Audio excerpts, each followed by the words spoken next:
Welcome to the premiere episode of Queue the Dagger, a Blackhawks themed show here on YouTube.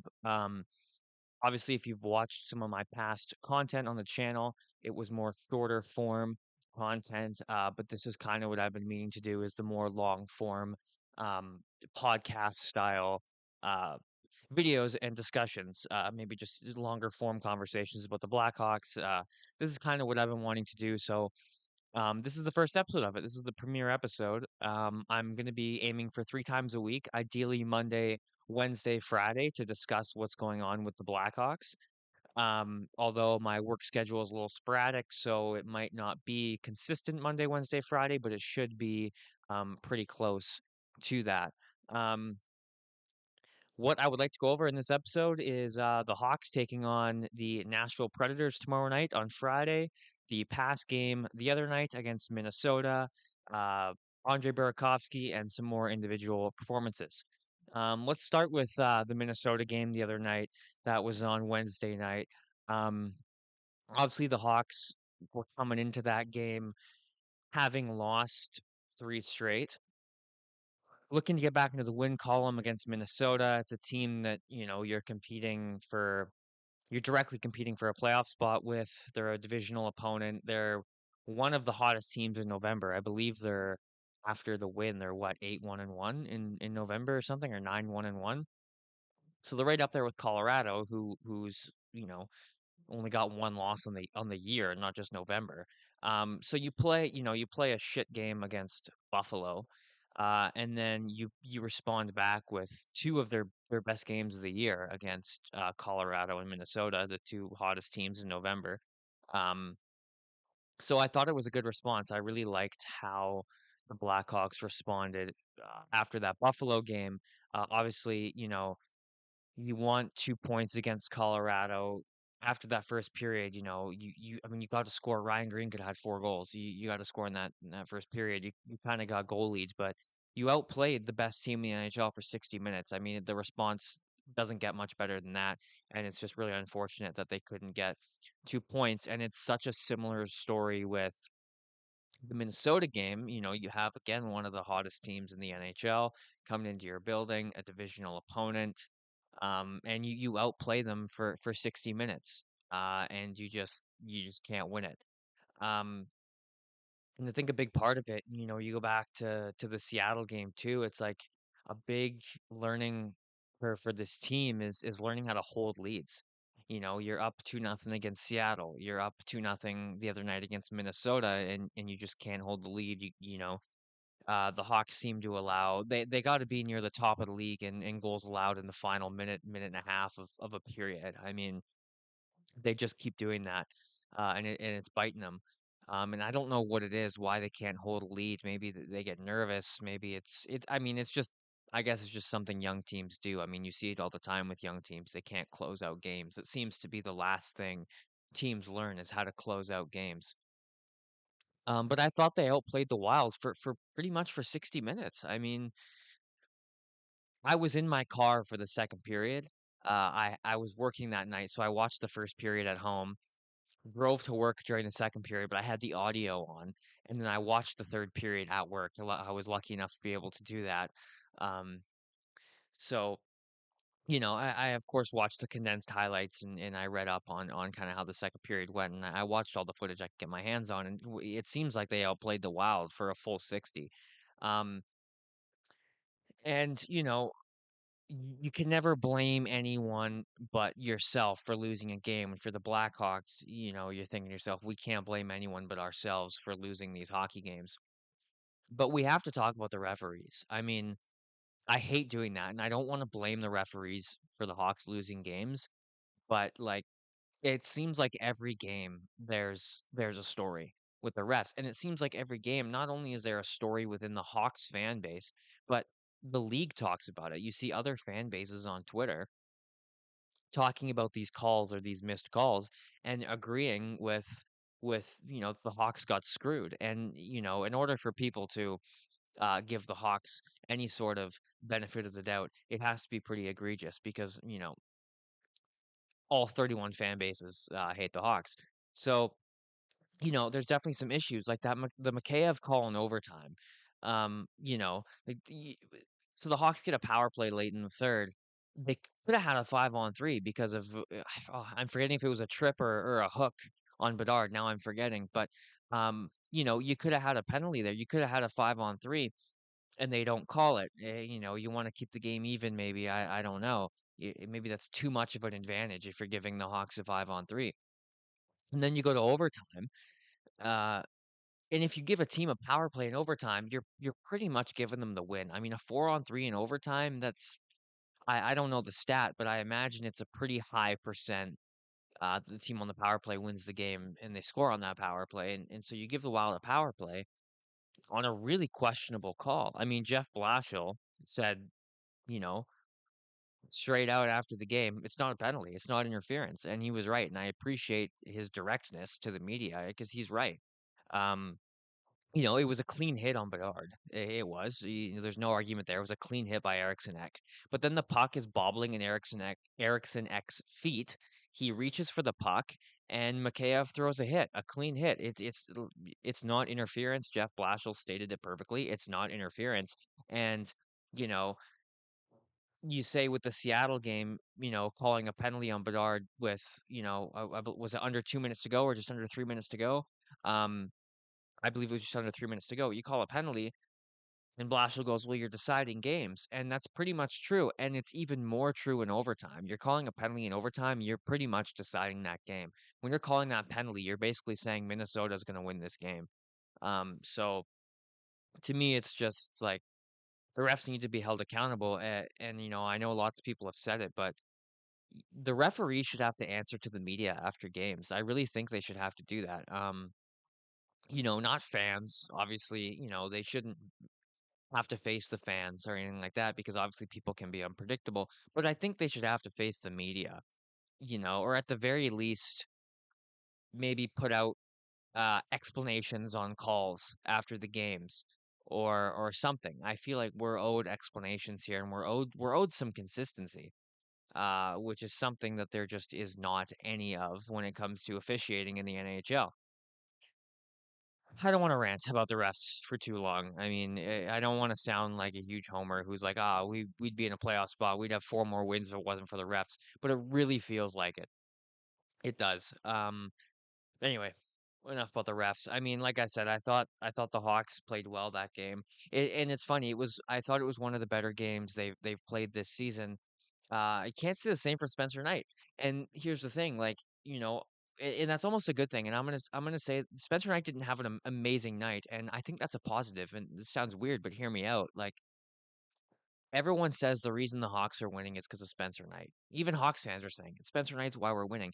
And don't get me wrong, he is a huge part of it. If we didn't have Spencer Knight, we would not have nearly as many wins. I acknowledge that. Spencer Knight is a big reason why we're winning, but he's not the reason. This team is getting better. This team is taking strides.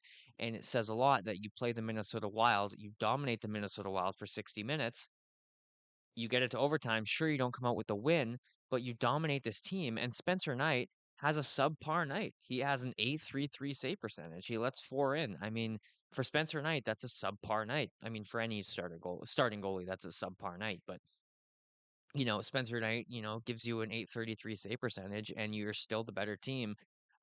For 60 minutes. So, it sucks they don't come out with the win, but you know, it is what it is. How about that Bedard goal? Hey, that was a thing of beauty. Bedard on the breakout, the drop pass to Bertuzzi, pass to Rinzel, and Rinzel, most people are shooting that puck, and Rinzel threads a perfect pass to Bedard. Credit to Bedard too for driving the net hard.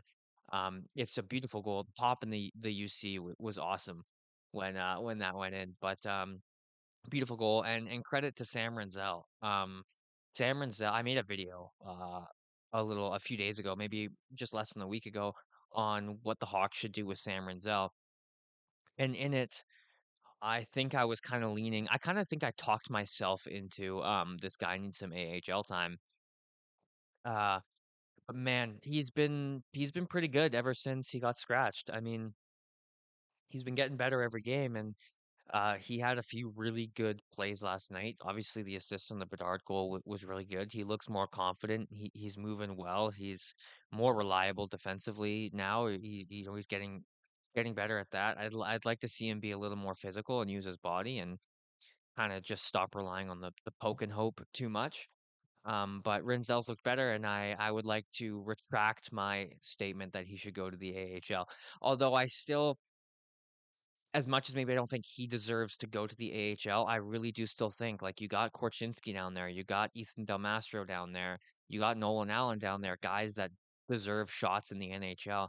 And it always comes back to, and it always will come back to, the Hawks have too many players, and it's going to be really interesting to see what they do to fix that because in the next coming year, maybe 2 year probably, they're going to have to get rid of some guys.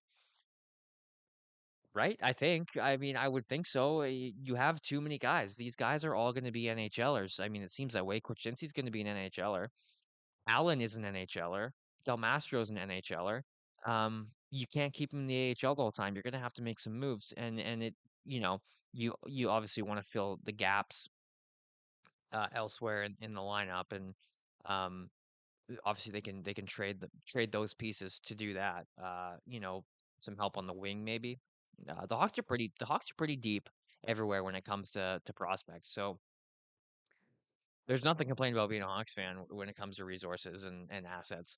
But yeah, Sam Rizzel's playing so much better, and it's been great to see. I'm a big Sam Rizzel fan. Was really hoping to see him do better, and he has. So back on track, it seems. Um, Andre Burakovsky. Uh, they've kind of kept information about him under wraps pretty well. All the information I've really got, from Blashill and Twitter and all that is he was a full participant in practice the other day. I believe it was Wednesday. Yeah, before the Minnesota game, he was a full participant in practice. Obviously, he didn't play. He wasn't wearing the non-contact jersey, so that's looking good. I would think now, he participates fully in practice. He doesn't play that night. You have Thursday off for Thanksgiving, and then you play Friday. I hope he's back Friday. And he might. It looks like he might be. I mean, all signs kind of point towards he might be. He fully practiced the other day, but who knows? But it would be really nice to have him back because that's a big hole. That's a big hole to fill. That's a big loss. You got to think, hey, maybe they win. Maybe they win the Colorado game. Maybe they win the Seattle game. Maybe they, or sorry, he played that. Maybe they win, or did he? Oh, now I'm forgetting what game he got injured in. I think he got injured in the Seattle game. Anyway, maybe they win the Colorado game and maybe they win the Minnesota game. I mean, the games were that tight. They dominated that much that having Burakovsky in the lineup, maybe they pot an extra goal. Maybe Burakovsky gives them the win in those games. So he's someone you need back, and really hope the Hawks can get back in their lineup soon. Hopefully Friday, hopefully tonight. We'll see. Speaking of tonight, speaking of Friday, Nashville's in town. This is a game that you need to win. If you're the Blackhawks, like you need to win this. You've lost 4 in a row. Uh, Scratching the Buffalo game, you've been in every game. You've been the better team in definitely 2, probably 3 of those games. Seattle's debatable. They weren't great the whole 60. But you've been the better team the last 2 games against good teams. You need to win this. You're playing the worst team in the West. Are they the worst team in the league? I think Calgary has more points than Nashville now. So I think Nashville is the bottom team in the league. Either way, you're playing a team that you need to beat. Like, listen, you're trying to be a playoff team this year. You're playing like a playoff team for the most part. There's no excuse. If you lose a Nashville game on home ice and extend the losing streak to 5 games, that's a big problem. You're showing people that, hey, maybe this rebuild isn't over yet. I mean, the rebuild's over, they're on the come up, but maybe, you're telling people that the come up isn't as rapid as it seemed at the beginning of the year if you lose to Nashville. And I like the odds. Like I said, the last 2 games, they have played great hockey. The last 2 games, they've just been shafted by themselves and maybe a bit the refs. But mostly themselves. But they've played great the last 2 games against great teams, and you just hope they don't take their foot off the gas against Nashville. you hope they treat Nashville like they're a playoff team, and you hope they bring it to them like they did against Colorado and Minnesota. Those first periods, I mean, they hit 20 shots on goal in the first period against Colorado. They got close, if not hit 20 versus Minnesota. I remember in the second period early on they had 22 shots. I can't remember now if they got to 20 in the first period, but they were damn close if they didn't. But they were just fully dominating both those teams in the first period, and they need to continue that because if you can do that again and you can pot, one, two, three goals against Nashville in the first period, you're sitting pretty, and then you got to defend that lead, which obviously is something they've had problems with. Um, yeah, you got to beat Nashville. Like I said, Nashville's bottom of the West. They're 7-12-4 right now. They got a 2.48 goals for, not good. For example, the Hawks have a 3.13. Their goals against is a 3.65. Again, not good. The Hawks are at a 2.83.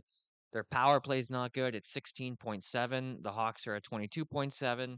And their PK is not great, not as bad, not great, at an 80.6% versus the Hawks' 83.1%. Um, I don't know what else to say besides you have to beat Nashville. Um, Last I checked, I don't think they have any significant injuries. It doesn't matter. That's a team you have to beat. And the Hawks are starting Soderblom, which I'm fine with. I've been, as far as Soderblom as a backup goes, I've been happy with his performance. I mean, yeah, you know, he's not playing amazing, but he's also not your starting goaltender. He's your backup, and you're going to play Knight probably between 50 and 60 games this year. Uh, I've been fine with Soderblom, and I've been fine with the way the team plays in front of him, minus Buffalo. That we don't talk about the Buffalo game.